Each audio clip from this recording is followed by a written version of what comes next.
7 months since Russia's invasion, the tide has conspicuously turned. Ukraine is recapturing territory from Russian forces. More than 6,000 square kilometres in a counter-offensive lasting weeks.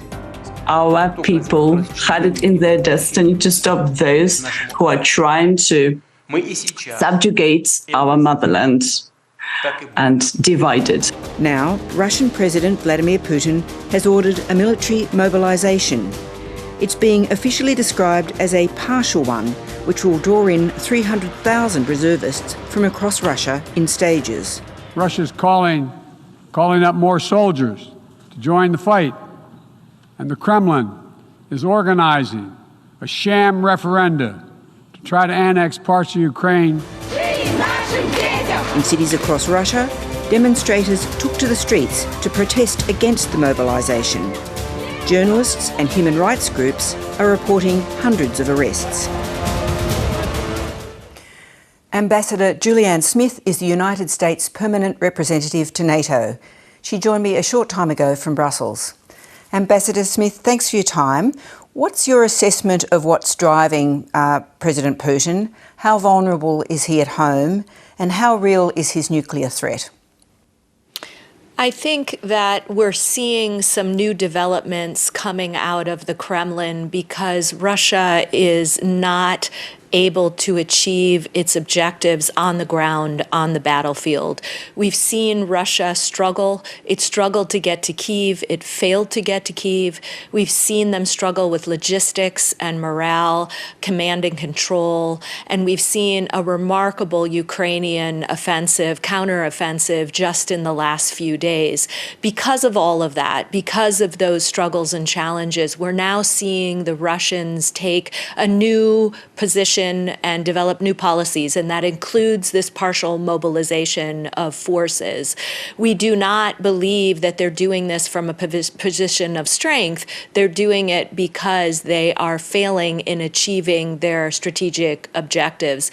As for the ongoing nuclear saber rattling, something that we've seen since the beginning of this conflict, we find that rhetoric, and we've stated as much, that this rhetoric is dangerous. We worry a great deal about what the Kremlin is saying as it relates to nuclear weapons. And as you heard President Biden say, not just once, but a few times over the last couple of months, there would be unprecedented consequences should Russia turn to its nuclear arsenal.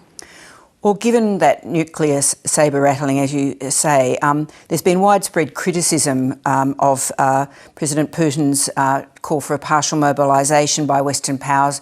But Ukraine has constantly called for more material assistance, particularly heavy armaments. Does NATO need to provide a step up and provide more assistance? And how does that nuclear threat play in an assessment about the correct way to proceed?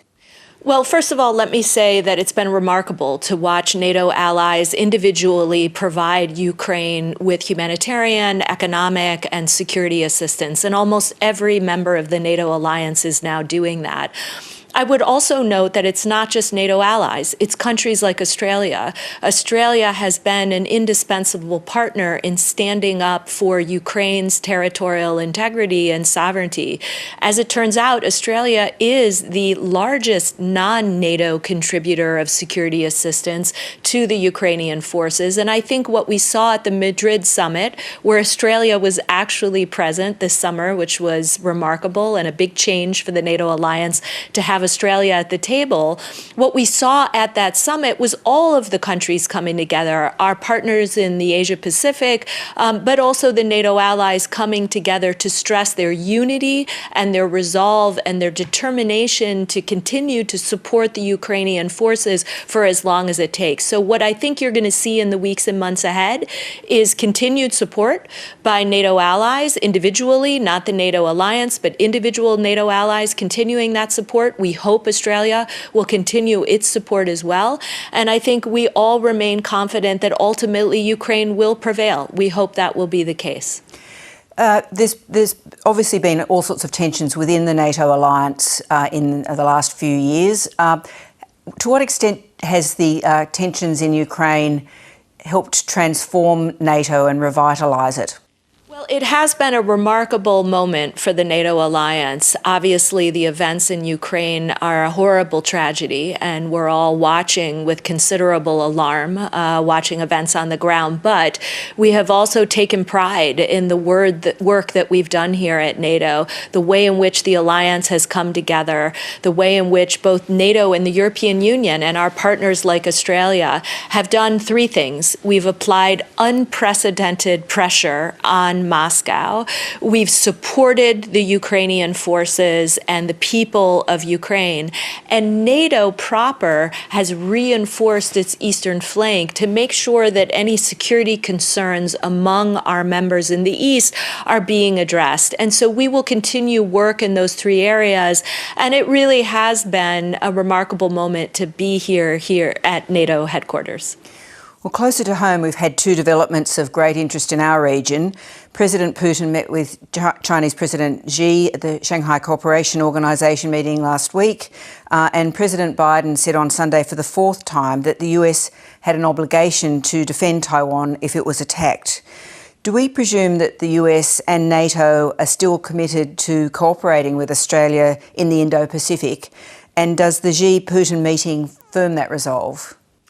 Well, a couple of things on that front. So at the Madrid summit that NATO held just a couple months ago, we saw a big change inside the NATO alliance. And what I mean by that is that NATO rolled out a new version of its strategic concept. This is, in essence, our mission statement here at NATO.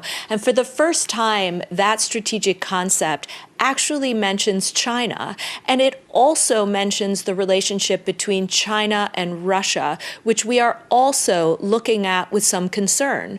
We've seen the two countries align, and they're increasingly talking about Ukraine in the same way. We've seen them share some of the tactics that they like to use, particularly hybrid tactics. They both rely on things like cyber attacks. They rely on disinformation, malign influence. And that's why increasingly here at NATO, we're bringing together not only America's Atlantic allies, but its Pacific allies to talk about this deepening and evolving relationship between China and Russia. Ambassador Smith, thanks so much for your time tonight. Thank you.